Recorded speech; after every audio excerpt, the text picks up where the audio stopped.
মন্ত্রী, প্রচন্ড শীত পড়েছে না? হুজুর, এটা মাঘ মাস, শীতের দাপট তো একটু থাকবেই হুজুর। মহারাজ, কথায় আছে না, মাঘের শীত বাঘের গায়ে, অর্থাৎ বাঘও এই শীতকে ভয় পায়। শহরে ঢেড়া পিটিয়ে দাও যে যদি কেউ এই শীতের রাত্রে সারা রাত আকণ্ঠ পুকুরে ডুবে থাকতে পারে তাকে 1000 টাকা নগদ পুরস্কার দেওয়া হবে। শুনুন শুনুন মহাশয়রা, মহারাজ কৃষ্ণচন্দ্রের আদেশ হলো, যদি কেউ এই মাঘ মাসে সারা রাত পুকুরে ডুবে থাকতে পারে তবে তাকে নগদ 1000 টাকা পুরস্কার দেওয়া হবে। মহারাজ, আমি ঘোষণা শুনে এসেছি। মহারাজ, আমি রাজি। আপনি এই বয়সে সারা রাত পুকুরে ডুবে থাকবেন? আপনি কি পাগল? না না না মহারাজ, আমি পাগল নই, পাগল নই। আমার একটি বিবাহযোগ্য কন্যা আছে। যদি পুরস্কারের টাকাটা পাই তাহলে তার বিয়ের ব্যবস্থা করতে পারি মহারাজ। ঠিক আছে, চেষ্টা করুন। এই সকলে সাক্ষী রইলেন, এই আমি আকণ্ঠ ডুবে থাকছি। প্রহরী ওর দিকে নজর রাখবে। টাকার দরকারে মানুষকে এমনই পাগল হতে হয়। ভগবান রক্ষা করুন, ভগবান। হুজুর, হুজুর, এবার এবার পুরস্কারের টাকাটা। আচ্ছা ব্রাহ্মণ, এই কনকনে শীতের রাত্রে আপনি কি করে গলা অবধি জলে ডুবেছিলেন? মহারাজ, মহারাজ, আকাশে নক্ষত্র টিপ টিপ করে কেমন জ্বলছে তাই দেখতে দেখতে রাত কেটে গেল।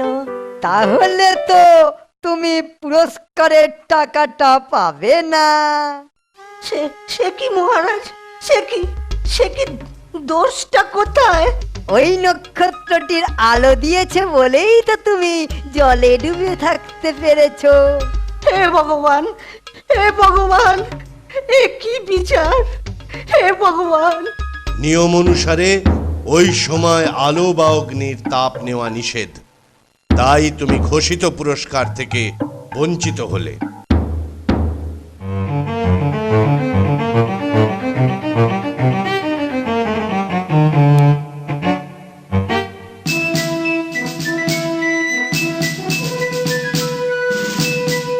গোপাল, গোপাল, বাঁচাও ভাই, বাঁচাও ভাই। গোপাল, গোপাল, বলো তো গোপাল, এটা কি রাজার ন্যায় বিচার? গোপাল, গোপাল। শুনলাম সব সভায়। শুনেছি তুমি ন্যায় বিচারে রাজাকে সাহায্য করো, কিন্তু কিন্তু গোপাল, তুমি চুপ করে রইলে কেন? আমি কথা দিচ্ছি, আপনার পুরস্কারের টাকা আপনাকে আমি পাইয়ে দেব। আমায় 2 দিন সময় দিন।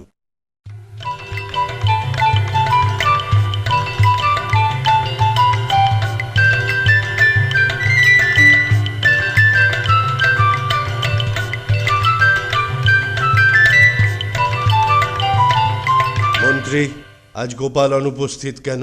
পেয়াদা পাঠাও। পাঠাচ্ছে হুজুর। পেয়াদা, গোপালের খোঁজ নিয়ে এসো।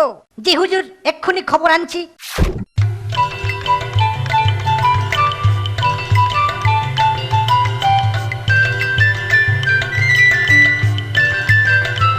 গোপাল দাদা কোথায়? গোপাল দাদা!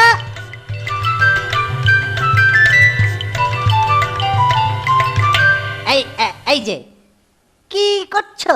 রাজা ডেকেছেন, এক্ষুনি চলো। তুমি রাজাকে গিয়ে বলো আমি খিচুড়ি রান্না করছি, রান্না শেষ হলেই তবে যাব। আরে, এইভাবে কি খিচুড়ি রান্না হয়? ও তুই বুঝবি না রে বাবা, যা করছি সবাই গিয়ে সব খুলে বল। কি এই অদ্ভুত কাণ্ড! আমি এক্ষুনি গিয়ে বলছি। যাই যাই, এক্ষুনি যাই।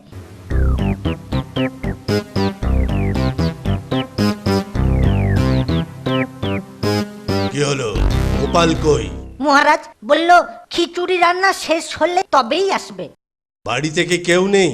হুজুর সবাই বাড়িতে আছে, কিন্তু গোপাল দাদা মাঠের মধ্যে লম্বা বাঁশ পুঁতে তার মাথায় চাল ডাল চাপিয়ে তলাতে খড়ের আগুন করেছে। অদ্ভুত কাণ্ড, এইভাবে খিচুড়ি রান্না?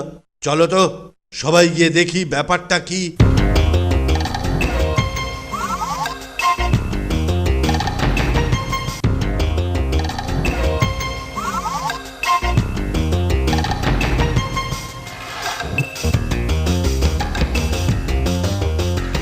গোপাল, তুমি বাড়ি ছেড়ে মাঠে কেন? হুজুর, কাজ করছি। কি কাজ করছো? আগে রান্না করছি। মাঠের মধ্যে কি রান্না করছো? মহারাজ, খিচুড়ি রান্না হচ্ছে, দেখছেন না? আচ্ছা গোপাল, তুমি কি পাগল হলে? না মহারাজ, মাথা আমার ঠিকই আছে। আরে বাবা, অত উঁচুতে হাড়ি আর নিচে দিচ্ছ খড়ের জাল, এতে কি খিচুড়ি হবে? হবে মহারাজ, ঠিকই হবে। আরে বাপু, তুমি বুঝছো না কেন? এই সামান্য আগুনের আঁচ অত উঁচুতে কি পৌঁছয়? যদি একটা ক্ষুদ্র নক্ষত্রের তাপ আকাশের অত উঁচু থেকে পুকুরের জল গরম করতে পারে, তাহলে এই সামান্য দূর থেকে হাঁড়ির জল ঠিকই গরম হবে। তাতে কি খিচুড়ি হবে?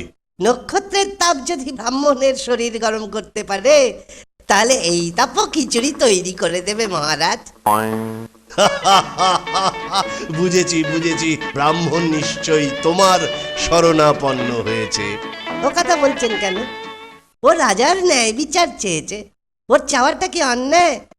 তুমি কালই ব্রাহ্মণকে নিয়ে রাজসভায় আসবে, আমি ঘোষিত পুরস্কারের টাকা দিয়ে দেব।